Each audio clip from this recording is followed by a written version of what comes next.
রাস্তা বন্ধ করে চলছে তৃণমূল প্রার্থী সায়নী ঘোষের প্রচার মিছিল ও সভা, যেটা নিয়ে সুর চড়ালো বিরোধী থেকে সাধারণ মানুষ।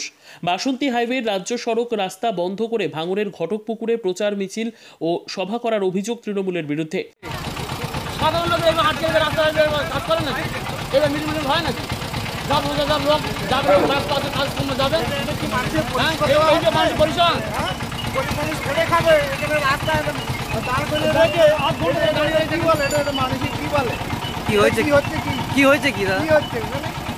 আটকে দিল কেন আমাদের? ধরে দাঁড়িয়ে আছে, এটা তেল ফুটছে, গরিব মানুষ এটা ভাড়ায় যাবে, তো কি এটা কি পাহাড়ের উপর থেকে উঠবে পয়সাটা? জাম হয়ে যাচ্ছে। কেন জাম হচ্ছে? সামনে তো সিগন্যাল দেয়নি, প্রচুর জাম হচ্ছে, গাড়ি ঘোড়া প্রতিদিনের জাম। এটা ওই রাজনীতির ব্যাপার, রাজনীতি হলেই এগুলো হয়। এটা কি ঠিক? এটা ঠিক নয় তো।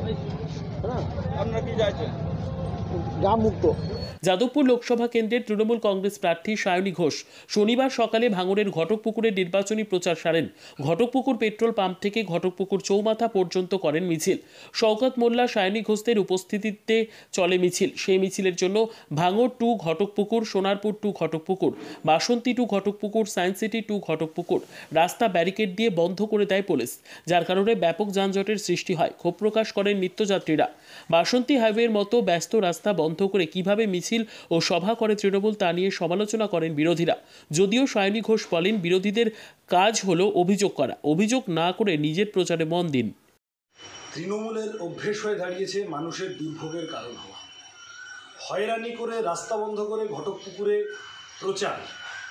রমজান মাস চলছে, এই প্রচণ্ড গরমের মধ্যে প্রার্থী হিসেবে তো আমরা সবাই মানুষের কাছে যাচ্ছি।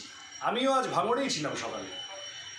এই ধরনের কাণ্ড যারা করে তারা মানুষের ভালো কতটা করতে চায় তাই নিয়ে আমাদের সন্দেহ চিরকাল ছিল, মানুষেরও সন্দেহ আছে। এই সব করে তৃণমূল আসলে মানুষের থেকে নিজেদেরকে আরও দূরে সরাচ্ছে। এই ধরনের স্বেচ্ছাচার মানুষ পছন্দ করে না। বিরোধীদেরকে বলো, অভিযোগ বাদে কি ওনাদের কিছু করার আছে? কাজ মমতা বন্দ্যোপাধ্যায় করবে, উন্নয়ন মমতা বন্দ্যোপাধ্যায় করবে, মিটিং মিছিল হলে সেটাও জনসমর্থনে মমতা বন্দ্যোপাধ্যায় করছে। বিরোধীদের বলুন অভিযোগ না করে নিজের প্রচারে মন দিতে। Next.